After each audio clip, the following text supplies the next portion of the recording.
high school siya, anong pang-asar na nickname ang tawag kay David Licauco ng mga kaibigan niya? A. David Lutang or B. Bikini David. Bikini David. Bikini Man, di ba? Bikini Man, David.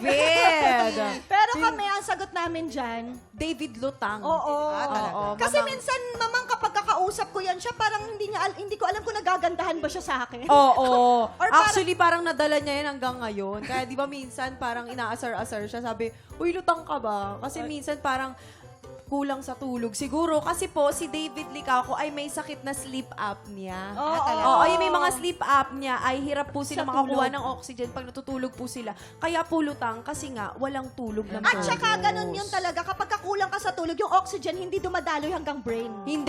Kaya Oo. nakakalutang talaga. Oo, lulutang ka Galing, ah. talaga. Maganda pagkakapaliwanag ninyo, ha? Yes. Diba? Papunta na sa doktor. sige. Oo, Next. walang ano to, walang Yakin. lokohan. Alam na alam niya. Siyempre, Eh, alam na alam ko yan. Kasi Oo, yung barkada mo kaibigan yan. ko, Barkada schoolmate niya. Oo. di ba? Schoolmate niya, ang nangyari kasi, nag-swimming tong si David Oo. sa school. Swimming. Oh. Maya, may lumutang na bikini dun sa swimming pool. Kaya simula nun, talagang naging bikini David na Oo, siya. kasi maluwag yung bikini niya, yung garter. Tapos pag ano niya, nauna pa yung Lumutang. bikini yung lumutang. Tapos pagkasabay ng bikini niya, may sumunod na diaper. Tapos yun, naghabulan sila.